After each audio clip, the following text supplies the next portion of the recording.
All right, let's do this. Hello from Queens, New York. My name is RG. Today, I will be presenting on a feeding protocol that I have developed here at Kids Feeding Wellness, which is my private practice. It's called the 5 levels of food exposure. And we're going to be talking about how to use that to support picky eaters to expand their food preferences. I've been in private practice now for 5 years. This May will be 5 years.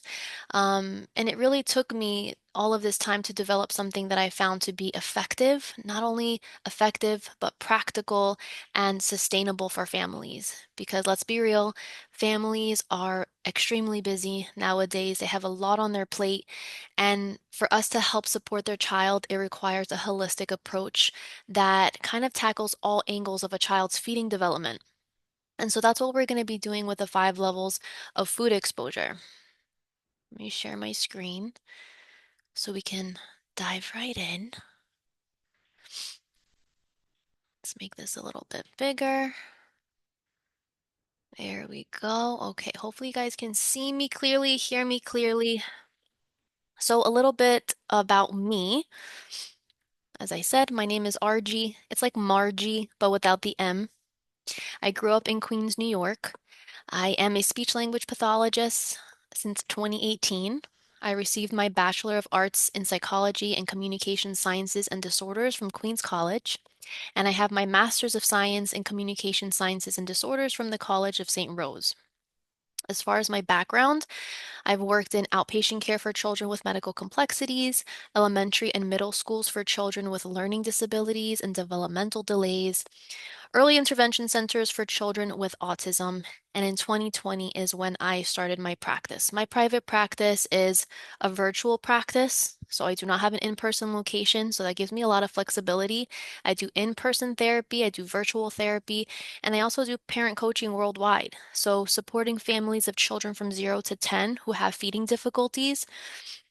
And over the years of having this private practice, I've developed systems and protocols to make feeding therapy as effective as possible, no matter what the child's age, and to make it sustainable for families. And I have found that a big part of my client success is educating parents, empowering parents. If we want to make a difference in a child's life, we have to help their parents and their caregivers. So, we're going to talk about how the 5 levels of food exposure helps do just that. So, what are we going to talk about today? We're going to talk about what picky eating is. There are many different terms for picky eating. I prefer one specific one, and I'll explain to you why. We're going to talk about how children assess food when they are confronted with a new food, what is going on in their brain and their body. We're going to talk about the role of familiarity in a child's willingness to try a food and to incorporate a new food into their diet. We're going to talk about the 5 levels of food exposure. We're going to talk about the science behind each one. I'm going to give you guys ideas. Once we go over that, we're going to do a where do you start? So I have a protocol on that. Which level should you start at with a child when engaging in feeding therapy? And then I'm going to walk you through a case example. So if I were to have a target food and the goal is to incorporate it into the child's diet, how would I do that? All right, so what is picky eating, right? There's so many terms. Picky eating, selective eating, fussy eating. It essentially is a feeding behavior characterized by a limited acceptance of foods, typically less than 20, strong preferences for certain items, and refusal of others, including both new and familiar foods. So even if there's a food that the child likes, they could eliminate that out of their diet, which is actually very common. In exclusion of entire food groups. So not eating any protein, not eating any veggies. A lot of times, children who are on the picky side lean towards carbohydrates. It's not always the case. And then strong phobic reactions to new food. That's very important right there. It's that strong phobic response when they see something unfamiliar. Now, if selective eating interferes with a child's nutrition, growth, mealtime experience, and relationships, it is characterized as a pediatric feeding disorder. You can learn more at feedingmatters.org, which is right here. You can click on the link. They have a full description about the different symptoms of pediatric feeding disorders and what is required in order to get that diagnosis. They also have a lot of information on ARFID if you're curious about that to get more info. All right. So when I talk to parents about picky eating, I like to explain to them kind of like an iceberg visual, right? Their behaviors are the visual things that we see that are on the top of the iceberg, but what we don't know is why it's happening. What is below the surface that we need to get a better idea of? So, on the top of the iceberg, what are we visually seeing? We see rejection of new foods and limited variety. We see preference for foods with specific colors, tastes, or textures. We're seeing crying, tantrums, and meltdowns. This is happening very frequently at the meal timetable, and it's causing families a lot of stress. It's making it hard for families to connect during the few times during the day that they can get together. And a lot of families are dreading mealtime because of their child's feeding behaviors and they don't know what to do. Now, if we look below the surface, we can start to get an understanding of why the child is reacting in this way. So there's different factors that are going to come into play. Just to go over a few of them, we have medical and structural factors. So constipation, nutritional deficiencies, gastrointestinal problems, um, you know, abnormal structures, all of these need to be ruled out and assessed. Sensory processing plays a huge, huge role. Many children who are on the pickier side have a over responsiveness to the sensory characteristics of food. So they are sensory defensive. So the way a food looks, the way it feels, the way it tastes is very overwhelming for them. And so this can cause a strong phobic reaction because their body is having a hard time processing it. Child temperament also plays a huge role. I mean, all of these play a huge role, but I feel like child temperament is not talked about very often when it comes to how a child approaches new foods. So essentially, a child who has a more open and outgoing personality, you see them taking more risks. They're going to have a more varied diet because they're more open to trying things. Whereas a child who is more cautious and reserved, they're a little shy, they're slow to warm up. The way children behave in everyday situations is how they're going to behave when they're confronted with a new food. Now, when I talk about child temperament, just children in general for the most part, but especially children who have that slow to warm up type of temperament, think about when they first meet a person. When you first meet a person, you're not going to fully open yourself up. You need time to gain trust with this person. So over time, as you see them over and over again, you have positive experiences with them, you start to develop familiarity, and then you start to trust them, and then, hey, they're your buddy. Same thing is with food. When a child is confronted with food and they don't have a relationship with it, they don't really understand it, they don't know it, they're going to need time. And just some children need more time than others, and child temperament has a big part to do with that. Another factor that comes into play is oral motor skills. If a child doesn't know how to safely chew and swallow a variety of textures, because to eat different foods requires the ability to manage different textures, they're going to have a hard time and they might resist that food.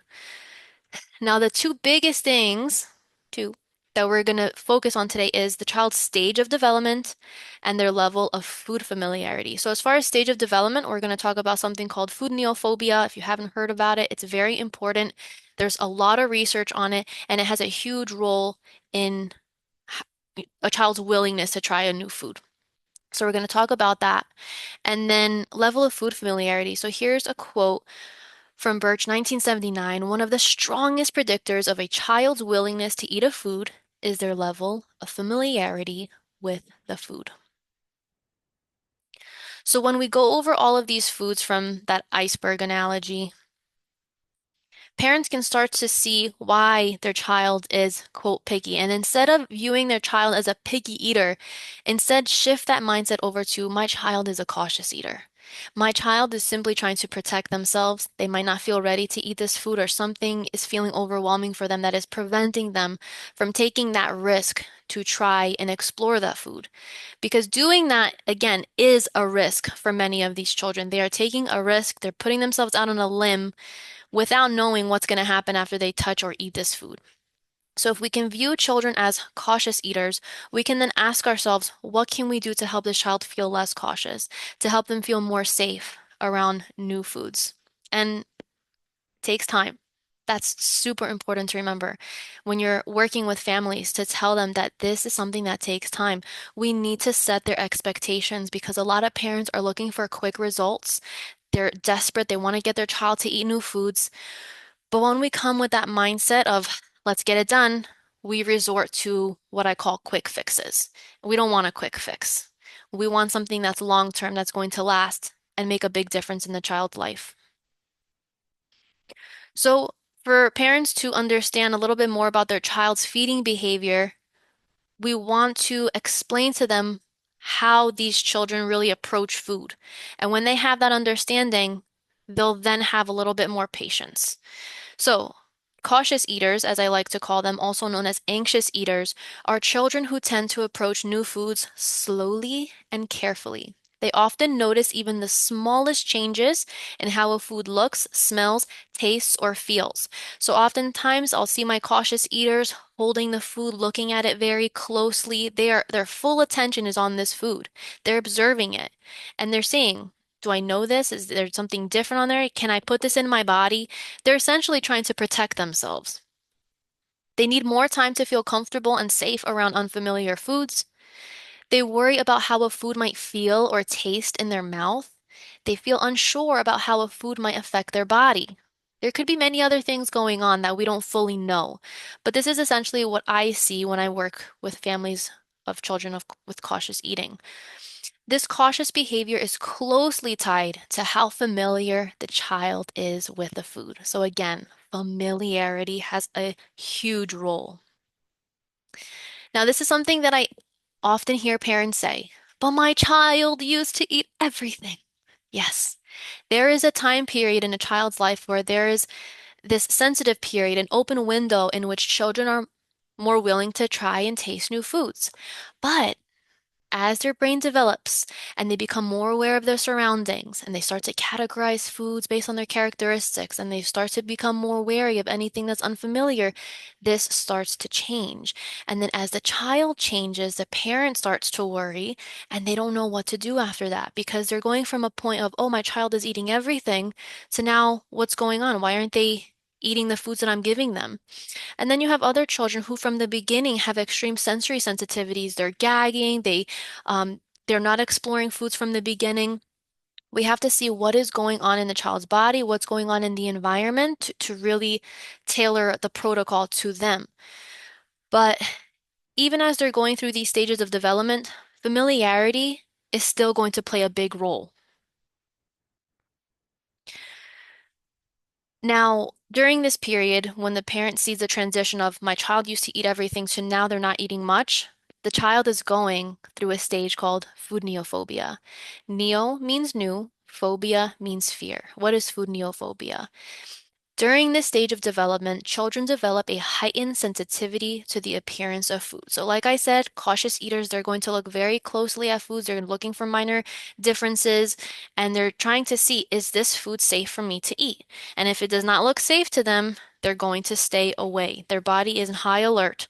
They don't want to have anything to do with this food unless we can help them feel comfortable and safe around it.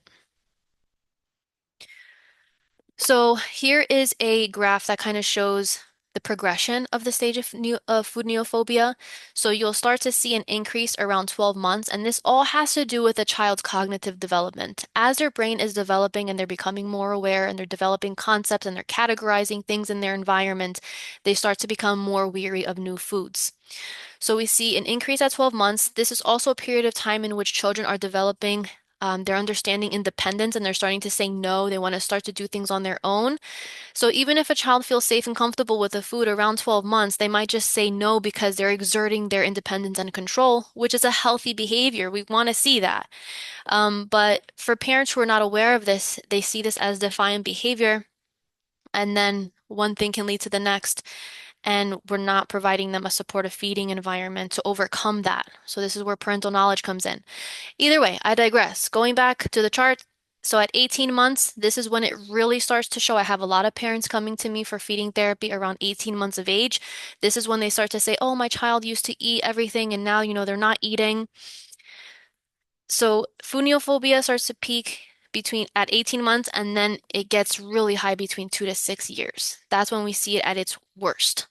Now, how a child is going to exhibit these food neophobic behaviors is really going to be dependent on their environment and how many learning opportunities they have and exposure to new foods. Now, what the research shows is that around 7 years, this starts to decrease. There's some research that I saw that says it can take even up to 13 years for it to go away, but most of the research that I've read says that it's around 7 years that it starts to fade. And this is because a child has had so much exposure to different foods at this point, and they've developed the language to express their likes and their dislikes. And so they feel that control, more confidence around explaining their preferences. So, what I want us to understand is developmentally what's going on. How is their brain maturing? How are they starting to understand the world? So, during early cognitive development, children begin to categorize and label the potential foods in their environment. These categories are constructed based upon key, usually sensory characteristics of a particular food. So let's take a look at these two groups of food. Many of the children that I work with are eating the foods that are on the left, and we're trying to incorporate foods that are on the right. So going back to these mental categories and how children are assessing foods and categorizing them based on their sensory characteristics, while also keeping in mind food neophobia, okay? So if I have a child who is used to eating chicken nuggets, French fries, bread, and crackers, Ritz crackers, let's see what are the similarities here. They're all beige in color. They're all dry. The taste is not overly flavorful, right? And they're also consistent every time you take a bite out of this. They're always going to taste the same. Now, if I try to give a child who eats these foods on the left an avocado that's bright and green and slimy, that's way off than what they're used to in what they call food. To them, this is a high red alert. What is this bright orange wet thing over here? This is called a carrot? I'm supposed to eat this? Whoa, this is bright red, and what are those little dots over there? And this green thing and those fuzzy things on top? Oh no. This is not what I'm used to eating. So children are making snap judgments when they look at this food. We're going to talk more about that, about these snap judgments, and they are just saying no, thank you. So what happens when a parent sees that the child is saying no, thank you? How do we work around that? How do we support the child? I want us to remember that feeding and food preferences is a learned skill. Children's taste buds are very adaptable, and we have to train their taste palette and their senses to accept a variety of flavors and to accept a variety of textures. But again, this is something that takes time. So now we're going to talk about the role of memory heuristics, because this has a big part to do in how children judge food. So to streamline the process of making sense of the world, our brain uses shortcuts to quickly access information from our long-term memory by identifying and matching object categories and features. So we can also see this in language development. When a child learns that this is a dog is a four-legged thing that has a tail and has ears, a little snout. Now, every time they see another animal that looks like a dog, they're going to call it doggy. Whether it's a cat, whether it's a horse, doggy. They're using memory heuristics. They're making a snap judgment of, oh, this looks well like what I know in the past, and I think that's what it is. Snap judgments. Now we're going to do an example with us and how we use it. We do this all the time. So let's say you're driving and you see this black thing on the road. You're far away. It's a misty day. You're like, oh my gosh, is that a dog? Is that a bear? Is it, who knows what it is? Your brain is making all of these guesses using memory heuristics by looking at the characteristics of this object and trying to match it with something that you've seen in the past. Then, as you get closer, you see, okay, it's just a garbage bag. That's memory heuristics in action. And this is what children are doing when they're confronted with a new food. They are trying to see, is this something that I've seen before? Is this something familiar to what I know? Or is this something different that I've never seen before? Or does it match something that I've had a negative experience with in the past? So let's look at some examples. Children can have positive associations or positive memory heuristics, or they can have negative ones. So let's talk about the positive first. If a new food looks, smells, or feels like a food they have a positive association with, they're more likely to trust and accept it. So, this child loves goldfish. They're orange and salty and crunchy, and now we offer them a Cheez-It. They're very similar in their sensory characteristics, in their appearance, in their texture, and probably a little bit in their taste. So, even though they've never seen Cheez-Its before and you offer it to them, memory heuristics kicks in. They're like, "Oh, this looks like goldfish. Goldfish is something I feel safe with and I eat, so I'm going to eat and I'm going to try this Cheez-It." On the other hand, if a new food matches a prior food in which a child had a negative association with, that food is more likely to be rejected. So I have a funny example. This actually recently happened. I was talking to a little boy at a family event. This wasn't even a client. And there were peas on the table. No, sorry. There was broccoli on the table. And I asked him, "Do you like broccoli? What do you think about broccoli?" He goes, "Oh no, I don't like broccoli because the top looks like little peas, and I don't like peas." This is memory heuristics in action. When he sees the broccoli, it reminds him of the green peas, and he doesn't like green peas. And if he doesn't like green peas, then he's not going to like broccoli. Okay, so again, memory heuristics. So just to review, how are children categorizing food? They're looking at the sensory characteristics, how it looks, how it feels, how it tastes, and they're also basing it off of experience, whether it was positive or negative. And negative could even be pressure. So let's say they're at the table and their parent is trying to get them to eat broccoli, and they're feeling pressure at the table every time the broccoli is there. Eat the broccoli, eat the broccoli. You can't go eat, you can't go out to play until you eat your broccoli. If you don't eat your broccoli, you're not going to have your iPad. Okay, now they're starting to develop a negative memory around it. So every time they see it, memory heuristics will kick in and they will feel stress, most likely. Um, but on the other hand, let's say they're experiencing positive things around it. Let's just keep it with broccoli because that's the most commonly one used, right? As an example when it comes to picky eating. But let's say the parents are always cooking with the child in the kitchen, and the broccoli is always there, and the child is having positive interactions with the broccoli. When they see it in the future, they're going to have a positive memory heuristic, and they're going to associate it with those memories of cooking in the kitchen. And that child is going to be more likely to want to try the broccoli in the future compared to the child who's being pressured. So this is the breakdown. Now, what happens if they don't have any conceptual understanding or prior knowledge of a new food? Let's say they've never been exposed to it before, and it doesn't look anything like the food that they're used to. Unfamiliarity is going to be that first key factor. They are unfamiliar with this. When they're unfamiliar with that food, they're going to be cautious around it, and that caution equals to food neophobia. Okay, so the antithesis to food neophobia is familiarity. Familiarity is the antithesis to neophobia. Remember that. As familiarity goes up, food neophobia goes down. The child will be less cautious around that food. They're going to start to be more open to exploring that food, and that's going to lead them down the path to eventually tasting it. So what is familiarity?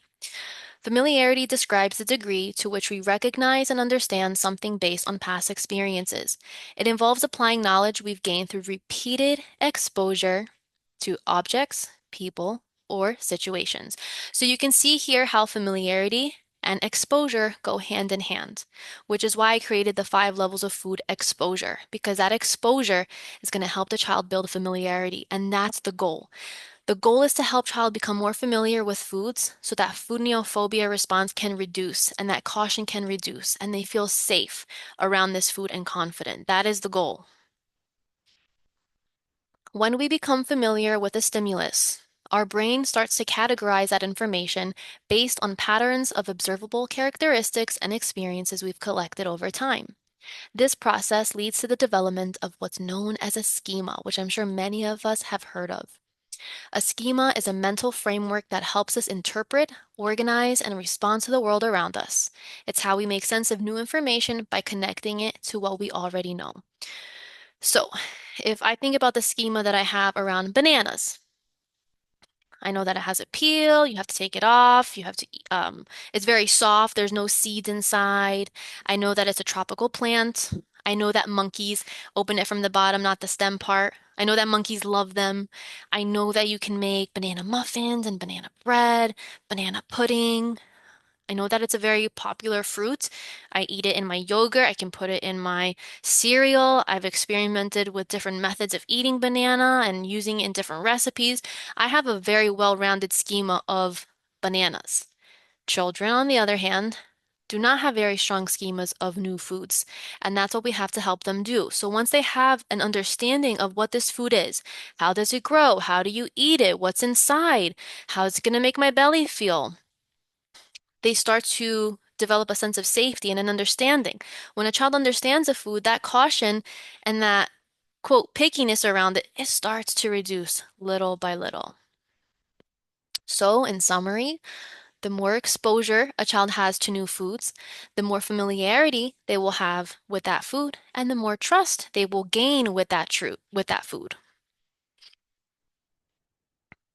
So, when it comes to building familiarity with foods, I talk about three key learning opportunities.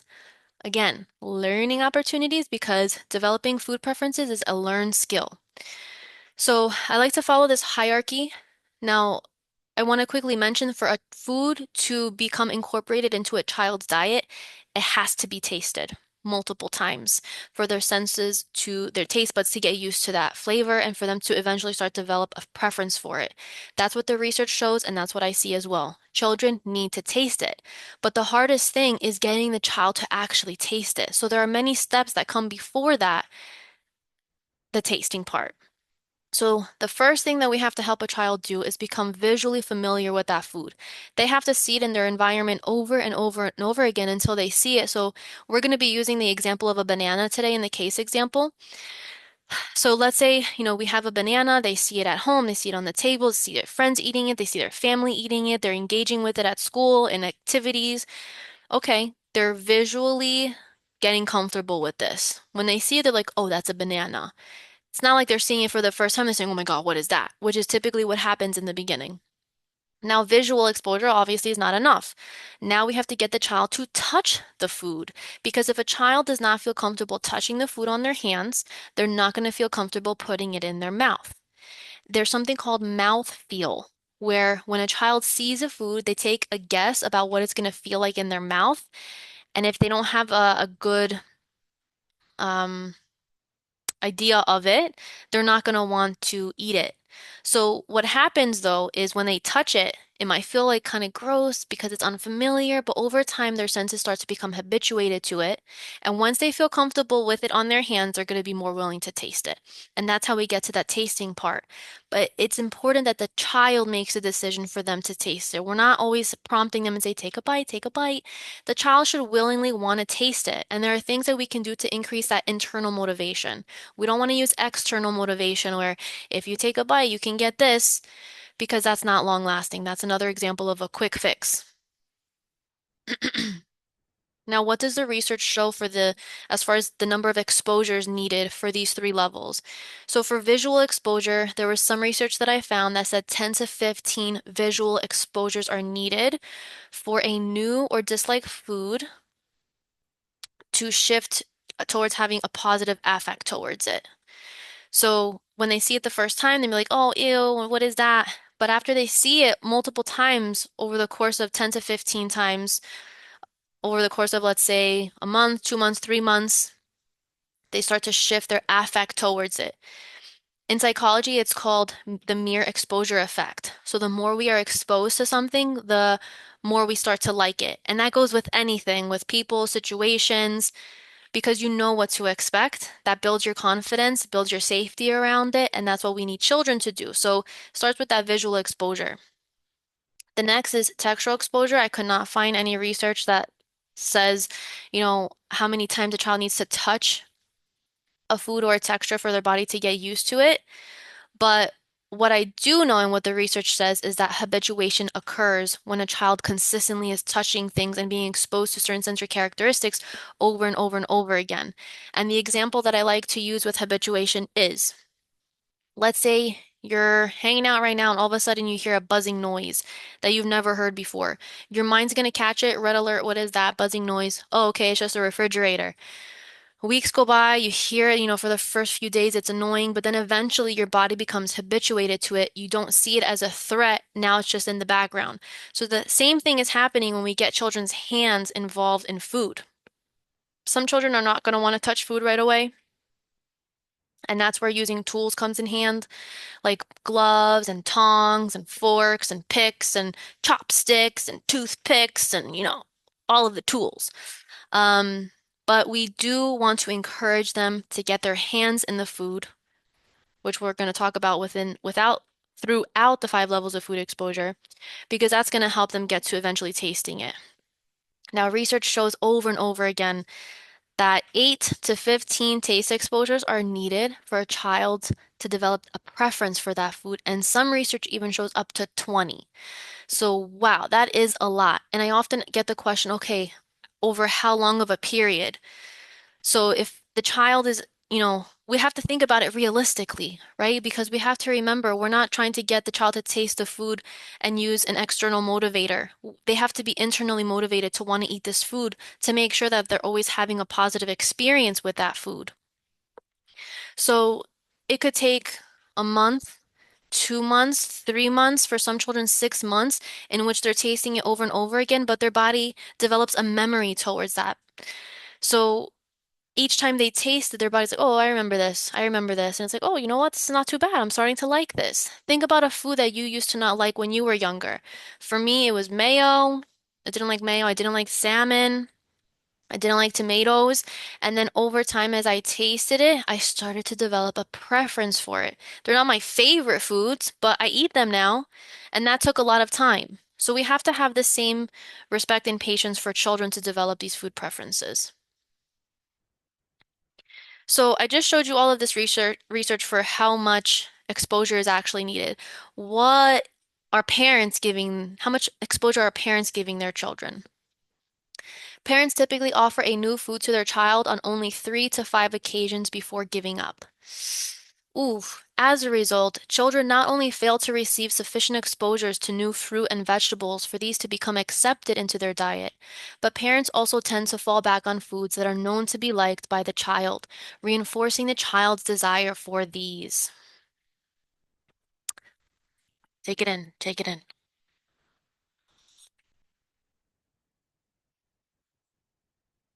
Clearly, children are not getting enough exposure, and oftentimes when they are, it's negative because there's pressure. Parents are worried about their child's well-being. They want them to get the nutrition that their bodies need to thrive, but they don't know how to do it. And then if they see that the child is not eating, they're going to resort to the foods that the child likes because they want to make sure that their body's getting enough calories to grow. It makes sense. So parents really truly need support in understanding their child's feeding behaviors and understanding that every child reacts to food differently and every child requires different level of support in order to get them to expand their diets.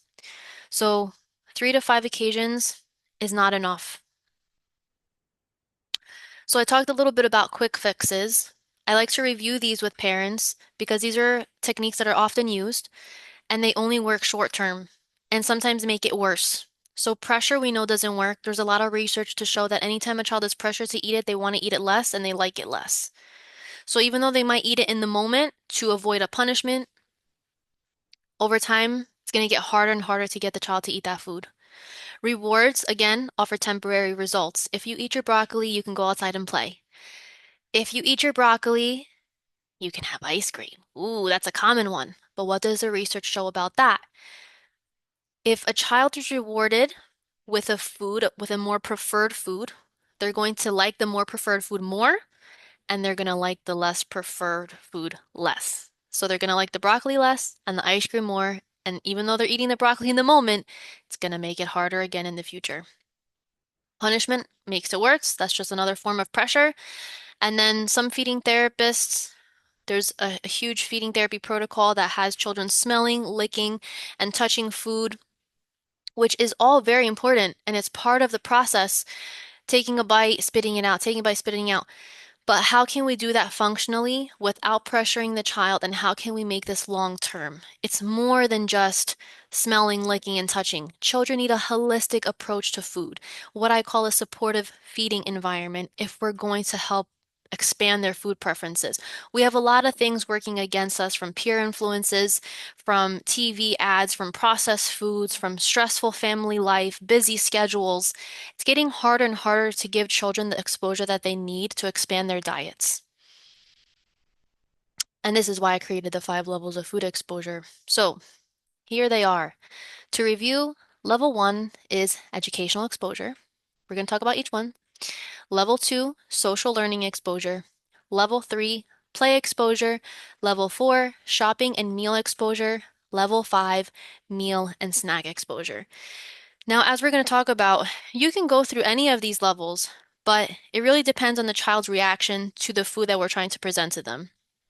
As you'll see, I often start at level 1, especially just to help them build that background knowledge, that schema that we talked about earlier. Let's go into each one, and we're going to also review some of the research articles that I found to support each level. One moment as I sip my matcha latte.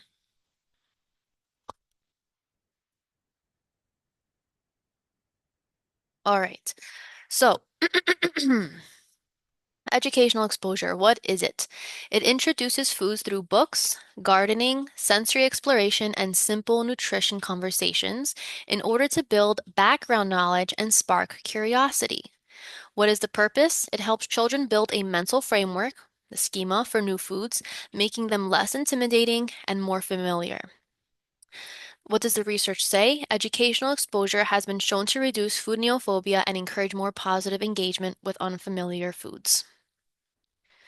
So, for time purposes, we don't have the luxury of going over each research study, but I highly recommend looking at the reference list at the end and reading some of these and making your highlights and taking notes because the more you understand about the research behind it, the better able you're going to educate parents and the more effective your feeding therapy is going to be.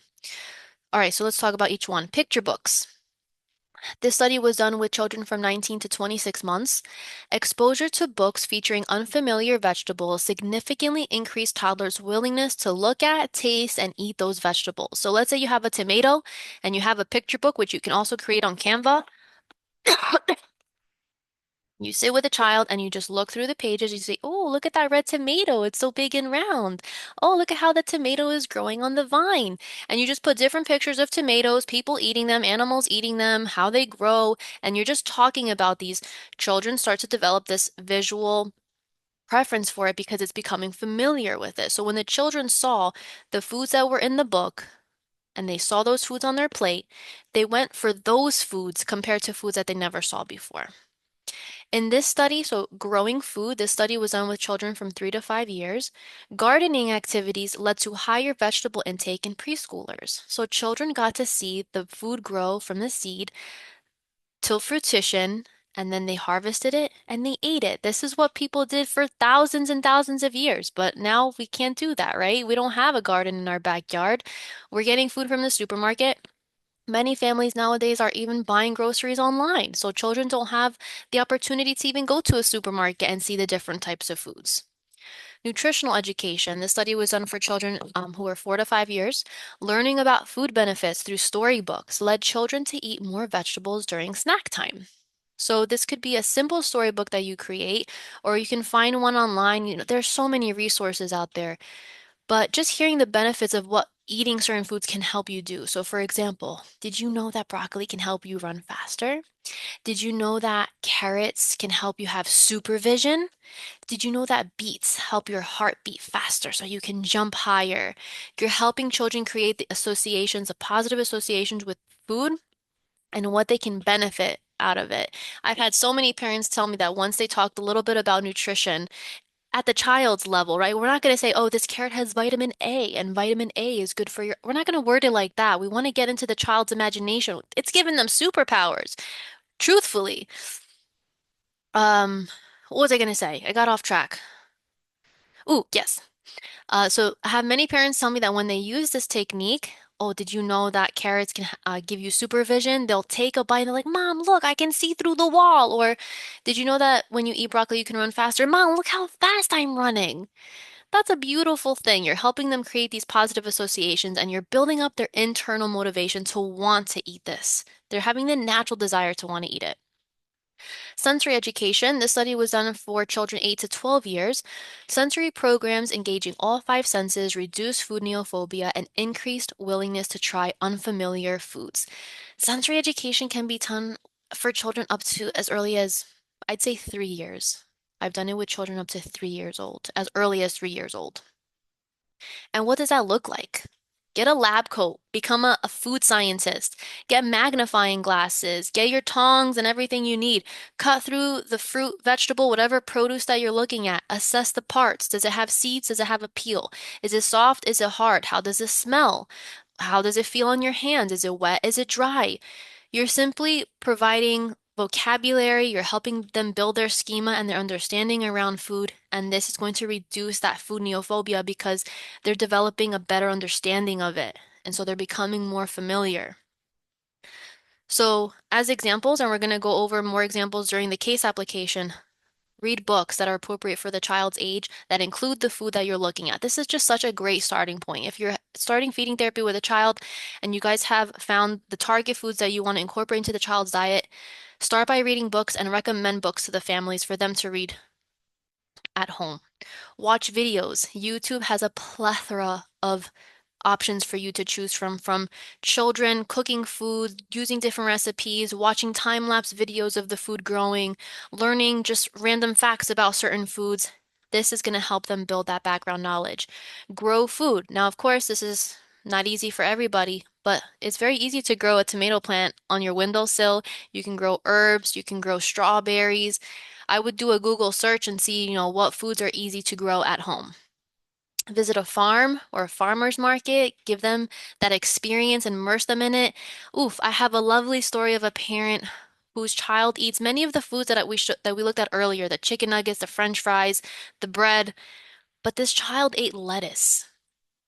Green lettuce. How did the mom get him to eat green lettuce?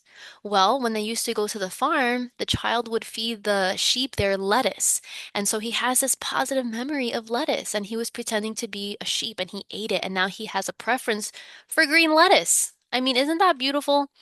And then, as I mentioned before, role play as a food scientist, get the whole outfit, get the lab coat, get the glasses, really immerse into the child's imagination and help them come at it from a place of creativity, not that place of stress and worry that is often found at the mealtime table. So that's level one, educational exposure. Level two is social learning exposure. Oh, and I quickly want to say that again, for any child who is cautious, this is a level that you want to start at. Okay, level two, social learning exposure. What is it? It involves children learning by observing trusted food role models, such as family members, peers, or even storybook characters who intentionally demonstrate how to interact with new food. The purpose is to help children feel safe with unfamiliar foods by seeing others eat them and therefore normalizing the experience. Children are motivated to imitate those they trust, which encourages them to try the foods themselves. The research shows that children are more likely to try a new food after observing someone else eating it. I mean, this is not rocket science, right? We know that children learn by observing others, and food is no different. The problem is we're not eating these foods in front of the child enough. All mammals, we are mammals at the end of the day, learn by imitating the adult, by imitating the parent. And it's no different for humans. Children need to see others eating the foods over and over and over again, but intentionally. That word intentionally is very important. We're doing it with intention with the goal of helping the child become familiar. So let's look at some of the research.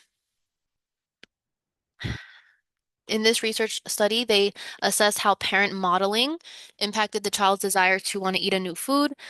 Modeling eating foods with excitement improved children's feelings about the food.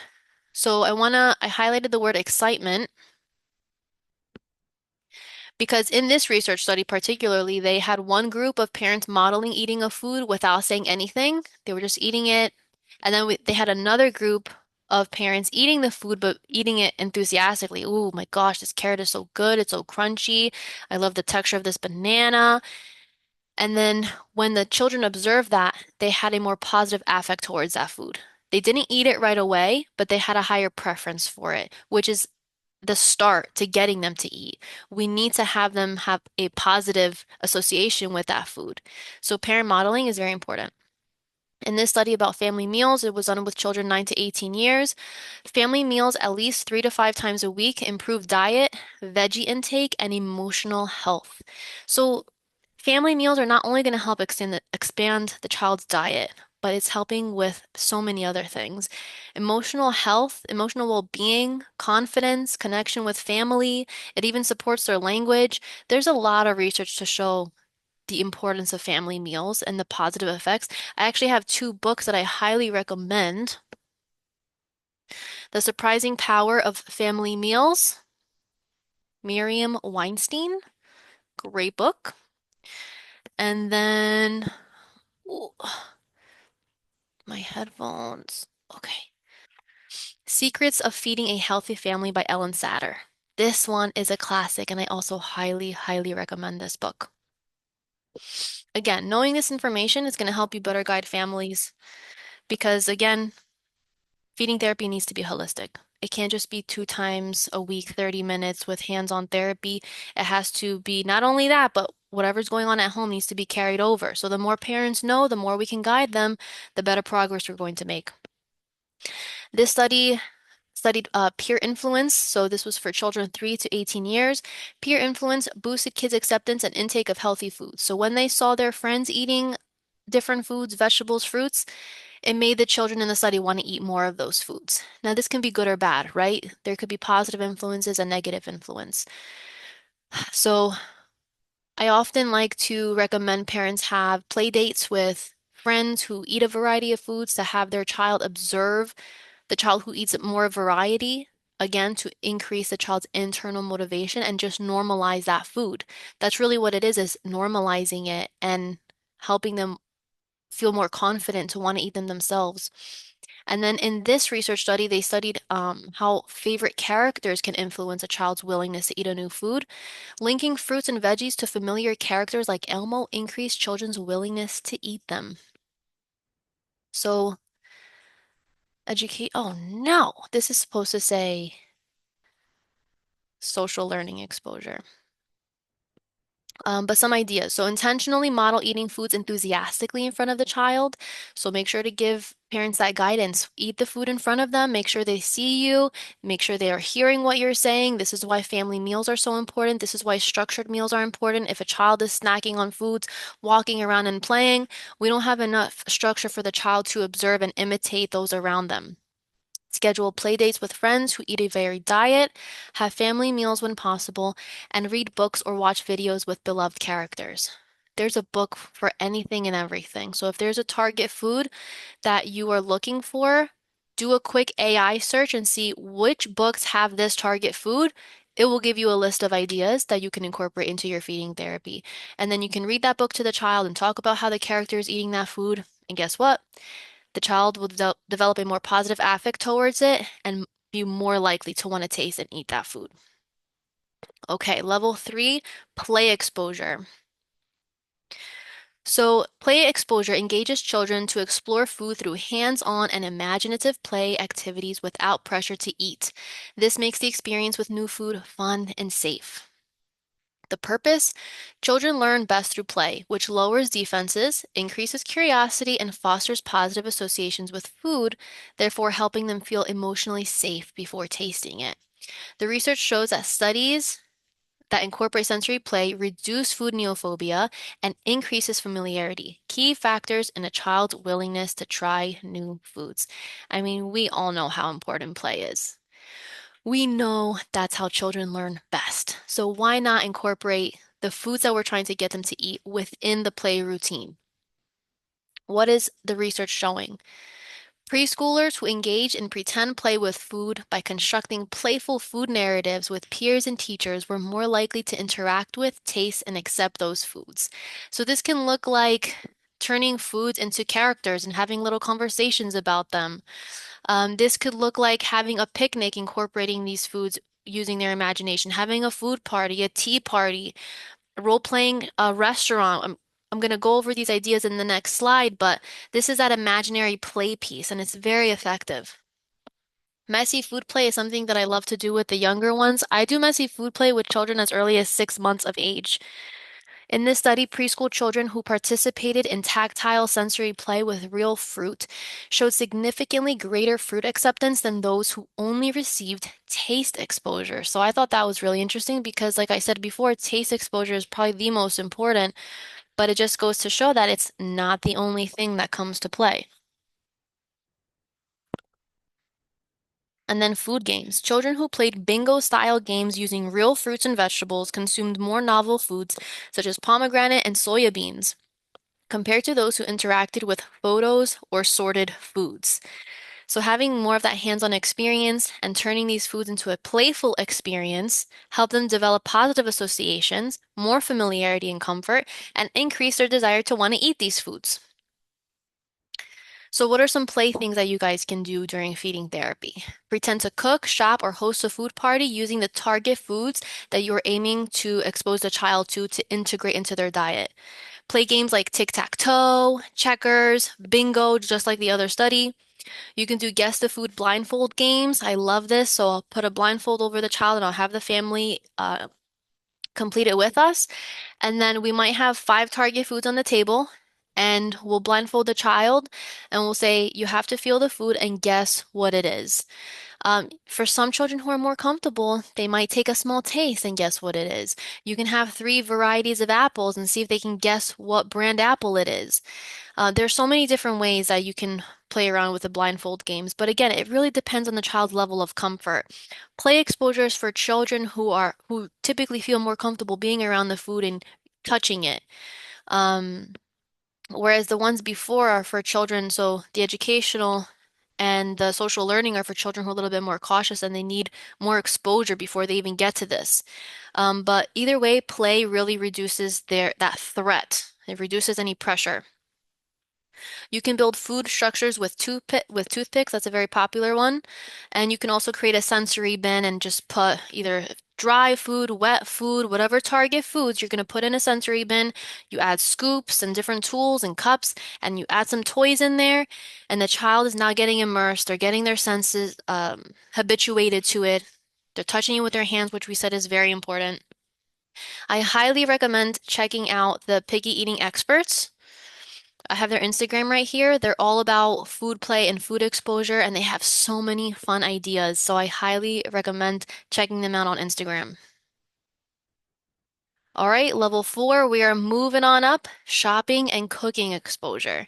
What is it? It gets children involved in the cooking process from start to finish. Not only does it help children build familiarity with a variety of foods, but it also builds functional life skills and teaches them how to prepare the foods in a way that suits their unique food preferences.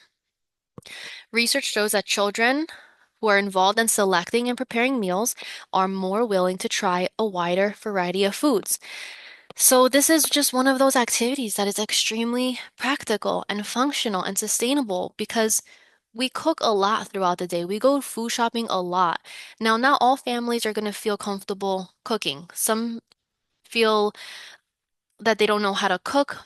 But if we can find recipes and if we can find simple things that families can put together, that's going to help big time. So it doesn't have to be these elaborate recipes. But as you're going to see, the research shows that when children cook and prepare their food and they're involved in the process, they have more of a connection to their food. And again, they're building independence, they're building life skills that they can use for the rest of their life. Let's see. So the first research study here found that cooking unfamiliar veggies made children more willing to try new foods and choose unfamiliar snacks. This was for children 7 to 11. Cooking programs such as the Cooking with Kids improved vegetable preferences, cooking attitudes, and confidence, especially in boys. And we said that the more confidence a child has, the more willing they will be to try a new food. This research study assessed cooking competence in adults and the effects that it had on their diet, and they found that better cooking skills were linked to more vegetables and fewer convenience foods, which is what we want, right? We don't want the child to just expand their diet now, we want that to happen for the rest of their life. We want them to eat a varied diet, a healthy, wholesome diet to prevent, future disease. And that's a whole other thing. But cooking skills are lifelong skills that are important. Being involved in the entire cooking process, this was in children's 8 to 9. Kids who helped choose, shop, and cook were more willing to try new foods and had less food neophobia than those in a standard nutrition program. So, getting them involved from start to end. A lot of times, parents feel stressed. They feel like they're doing everything. And I actually tell them you have to do less. And there's less pressuring and a lot more of other things that you can do. There's so much that you can do to provide a supportive feeding environment. You can't get your child to eat, no matter how much you try, but you can support them in them doing it independently. And shopping and cooking exposure is a really big one. So, what can you do? Have the child choose a food, or you can give them food options. But I like to have children browse pictures of foods and see what they're interested in. Or I tell the parents, bring your child to the supermarket, have them pick a produce, and then explore recipes with that food. Involve them in the food preparation, get them engaged in the cooking experiment. So try to see if I cook it this way, do I like it better like this or like that? Sauteed with oil? Do I like it baked? I mean, the list goes on and on. But you're teaching them life skills. If they don't like it one way, they might like it another way. And then you can incorporate playing here as well by role playing as a chef. Okay, so now we've gotten to the end. Level 5, meal and snack exposure. Now, for many children who didn't get any exposure from the previous 4 levels, if you put a food on their plate that they are unfamiliar with or they don't feel safe with, that's when tantrums occur, crying, throwing, uh, parental pressure. It just becomes a negative atmosphere. And sometimes we can't get the child to even get out of that mood. They just become upset and frustrated. And now the whole meal is ruined in a sense because children have a hard time regulating their body. So when I see this happens, we have to start at level 1. And I've seen it happen many times. I tell parents to give them that prior exposure and they don't. And then they try to serve the child the food and then the crying happens. But if we can follow those 4 levels of food exposure before this, and then we offer the food on the plate, you're going to see a huge difference in the child's attitude towards the food, and you're going to see a huge difference in the mealtime environment and atmosphere. So, what is the meal and snack exposure? It offers foods during structured meals or snacks in a calm, pressure-free way by giving children space to explore at their own pace. So, meal and snack exposure is really about providing them the opportunity to eat the food if they want without any pressure. So, this provides children with opportunities to eat the food when they feel ready. And the studies show that repeated, non-pressured exposure to unfamiliar foods increases the likelihood of children accepting and consuming them over time. Let's see what the research says about pressure-free exposure. Using food as a reward for eating less preferred foods decreases children's liking for those foods. So we kind of talked about that, the opposite of the no pressure. When you pressure them, they want to eat the food less. Neutral prompts and parent modeling led to greater acceptance of fruits and vegetables, while rewards or pressure resulted in lower acceptance and intake. So neutral prompts, it's here if you like it, and parent modeling led to more acceptance of those foods. Controlling prompts led to more food refusals, while offering choices and autonomy, supportive strategies increased food acceptance. Pressuring children to eat resulted in less food intake and more negative emotions towards the food. So you can see the differences between what pressure does and what pressure-free does. That's what we want. We want pressure-free. So some things that you can do. That neutral response that we just mentioned, an example, you don't have to eat it, but it's here if you'd like to try. That's going to help the child feel in control. They have a choice of whether or not they want to eat this food. Provide choices. Would you like this on your plate or in a small dish next to you? Let them decide on quantity. Would you like a small piece or a big piece? Make sure to repeatedly expose these foods. I always talk about the importance of a meal rotation plan. So choosing, 2 to 3 foods and then incorporating this into various dishes throughout the course of the 2 weeks. Breakfast, lunch, dinner, snack, we're rotating. It doesn't have to be there in every meal, but the goal is to always have the child exposed to it and give them the opportunity to explore it within the mealtime environment and encouraging curiosity. This cucumber is so crunchy. Do you think it sounds like a drum when I bite it? So we're not saying eat the cucumber. We're saying, this is so crunchy. What do you think it sounds like? Is it going to be quiet? Is it going to be loud? We're enticing them in that sense. We're not telling them what to do.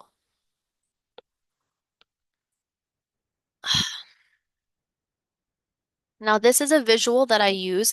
I call it the Steps to Brave Bites Mealtime Companion. And what I'll do is I'll print it out, I'll laminate it, and I'll have the parents incorporate it during the mealtime. So the goal with this visual support is to build comfort with new foods through manageable steps, create positive experiences around trying new foods, and help children feel confident, safe, and in control. So let's say we're giving them a banana, which again is going to be part of the case example. But let's say we're giving them a banana. I can ask a child, what step are you ready for? Do you want it on a separate plate, step number one, or would you like it on your plate? They say, okay, I want it on my plate. Okay, let's jump to step number two. Here we are. Would you like to take another step today? Only if you feel ready. Do you feel ready to look at it? Do you feel ready to smell it? Do you feel ready to touch it? You feel ready to touch it? Okay, let's move all the way to step number five. And you can put like little game pieces on here, and that's going to make it a little bit more interactive. And I would also model using this in front of the child as well. So if I have the banana, I'm going to say, you know what? I'm ready for step number two. I'm going to put it on my plate. And you know what? I'm even ready for step six. I'm going to take a little lick. That's something new. I've never tasted something like that before. I'm gonna lick it one more time. Okay. Not too bad, but I'm not ready to taste it yet. Taking a taste means taking a little tiny, tiny bite. And then eating is taking a little bit larger of a bite and, swallowing it. Even with tasting, you'll swallow a little bit. Some children might want to just taste and spit it out. That's fine. But the taste is just taking a small bite, however big or small the child wants. And then eating is actually consuming it. So this is going to be part of your materials that you can print out and laminate. All right, so this is the protocol that I use to see which level I'm going to start at or where I can kind of jump back and forth depending on the child's reaction to the food. So if we have a child who is exhibiting distress or anxiety when they see the food during mealtime, I'm going to start at level one, educational exposure. The food feels overwhelming or scary, so we want to start with indirect exposure to reduce anxiety and build familiarity. From there, level two, the child tolerates being near the food but won't touch or explore it. This is where social learning exposure is going to be very important in modeling. The child might feel safer just observing others. Use positive modeling to demonstrate enjoyment and normalize the food. If we see that the child is okay with touching or interacting with the food directly with their hands or indirectly with tools, we can move on to level three, play exposure. The child is open to sensory exploration, but may not be ready to taste. Engage them in a playful, non-threatening interaction with food. If we see that the child shows interest in helping with food preparation, we can involve them in the shopping and cooking exposure. The child is comfortable handling food and ready for hands-on involvement. Encourage participation in selecting and preparing foods to build familiarity. Now, I will say in shopping and cooking exposure, there's also higher chances of tasting foods because usually we kind of take little tastes of food throughout the cooking process to see if we like how it's going. But again, this is dependent on the child. We give them the option, we model it for them, and if they want to take the taste, they take the taste. If the child is okay when offered the food, whether or not they're ready to try it, we can move on to level five and expose it during meal and snack. So the child is comfortable seeing the food on their plate or a separate plate near them. Focus on low pressure opportunities to build trust. So these are the real true opportunities here to get them to eat it. But again, it's going to be at their own time. So this is another resource that you're going to have as part of your materials that you can print out and use when working throughout the 5 levels of food exposure. Now we're going to go over a case example. So this is very common, a case that I see very commonly. Of course, every child is different, and sometimes there's medical factors at play and there's other factors, but no matter what, familiarity will always play a key role. So these levels can still be used whether a child is ready or not to eat it until these other medical factors are addressed. So, child background. Sam is a 4-year-old with a history of high food neophobia and a cautious, slow to warm up temperament. He currently eats about 8 to 10 preferred foods with similar sensory characteristics, like beige in colors, dry and crunchy, and shows distress when offered new foods. His parents want to expand his diet but are feeling burnt out from mealtime battles. So, what's the goal? Incorporate 2 to 3 foods to add nutritional variety into Sam's diet and help his parents develop a system around food exposure using the 5 levels of food exposure. So for today's example, we're going to be using banana. Now, when Sam is confronted with the banana during mealtime, because the family, let's say they tried it, he becomes easily upset when banana is offered during meal or snack. So we're going to start at level 1. So what would I do if I was working with Sam just beginning feeding therapy in level 1? The goal is to help him develop a schema and background information about what this food is.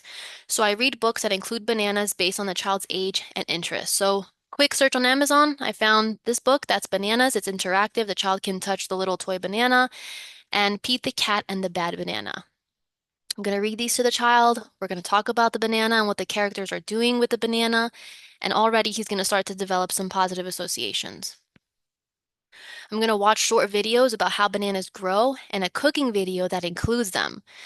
So, quick YouTube search. This is a time lapse of a banana plant that's a little dark in this picture. Actually, the first time I saw a banana tree, was 2 years ago. I saw a picture of it on Google. And then I was on a trip and I saw one in person, and it was the most beautiful thing. I've been eating bananas my whole life and I never knew what a banana tree looked like. So in this time lapse, the child is watching the plant grow from the beginning to the end until it's harvested. And then I love this video because we have a young boy that's probably close in age with Sam, and he's making banana bread. And Sam is going to watch this video and he's going to see how the child is holding the banana and interacting it and how it's going to transform from just a banana into banana bread. And then he's going to eat it. He's going to go, wow. And then maybe one day Sam is going to eat banana bread. We engage in sensory exploration using tools. Sam uses gloves and a magnifying glass to examine the banana peel, the stem, and the inside without touching it directly, because he might not have been ready. But if you do this activity in the future and he gains more confidence, he might start to feel ready to touch it. You have to go at the child's pace, and sometimes you have to do some activities within that level a few times before you move on to the next level. Now, I will say you can 100% go back and forth between levels. It all depends on the child. Level 2, social learning exposure. So the parents are modeling eating the bananas with enjoyment and excitement throughout the week, so they're being intentional with it. A peer family friend who enjoys bananas is invited over and eats a banana in front of Sam. Parents have family meals together, and they make sure to incorporate the bananas within the meal. So we're not offering it to the child yet. In some cases, you can, but for some children, they're still not ready to have the banana on their plate. So this means just the parents and siblings, whoever's comfortable with it, is going to have it on their plate, and then Sam is going to be watching everybody else. Level 3, play exposure. Sam uses banana slices in imaginary play, for example, feeding stuffed monkeys. And then he creates a food art sculpture using toothpicks and bananas. So this was an image I found online. But I love toothpicks. You can create different sculptures with different foods and get creative. And this is going to kind of push him to get more hands-on with that food. He's going to start to become more habituated with the feel of the banana. Not only that, but probably the smell, because bananas have a very strong smell. And in this way, he's developing familiarity and trust with the banana. Level 4, shopping and cooking exposure. Mom gives Sam 3 banana recipe options: banana bread, yogurt parfait, and chocolate dipped banana slices. Sam chooses banana bread. It's important that you give children visuals. You can't just say, "Do you want to make banana bread? Do you want to make yogurt parfait?" They don't know what these things are. They can't bring up a visual representation of it. You have to give them pictures. So I would have 3 pictures out. I would say, "Which recipe do you want to try?" So Sam, in this case, picks the banana bread. Together, they write a shopping list. They go to the store and they pick out the bananas and the rest of the ingredients. Sam participates in peeling and smashing the banana with a fork and bakes the banana bread with his parents. He doesn't eat it, but beams with pride watching his family enjoy it. So, yes, Sam made the banana bread and he still didn't eat it. That's going to be expected. But if they now engage in a tradition of making banana bread together every Friday, they put music on, they're having fun. Sam is going to start developing a positive association with the banana. He's going to look forward to it. He's going to keep watching everybody eating it. He's developing confidence and familiarity. And one day, he's going to want to taste it. And that's how it starts. Well, it's how it continues, right? Level 5, meal and snack exposure. Parents offer Sam a banana during a snack using the Steps to Brave Bites mealtime companion. Sam chooses to have the banana on his plate, so he goes to step 2 and then he even decides to lick it. Over several meals, Sam gradually becomes more comfortable. After 4 to 6 weeks of repeated exposures, Sam begins to eat small bites of banana and later enjoys banana bread with his family. Sometimes it might be the opposite. He might just want the banana bread and then eat the bananas by themselves. But you can see that it takes time.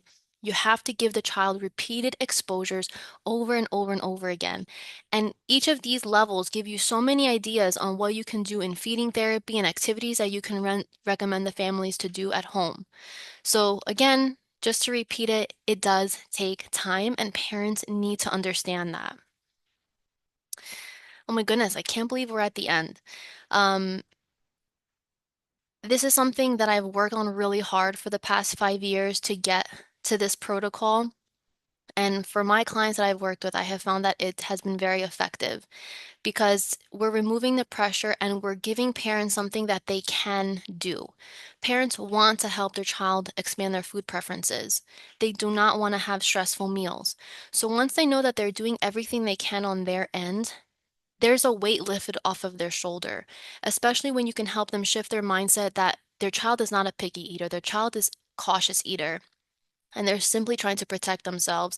And we have to keep in mind the child's temperament. We have to keep in mind what stage of development the child is in, that stage of food neophobia.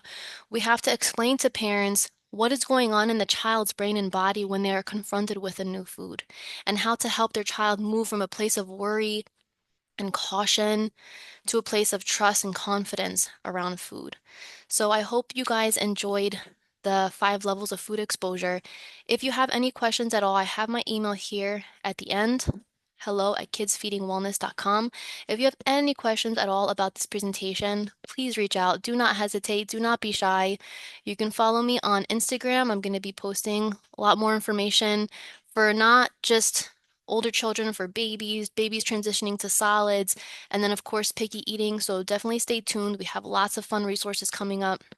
And you can always check the resources that we currently do on my website, www.kidsfeedingwellness.com. And with that said, thank you very much. Be well and talk to you soon. Bye bye.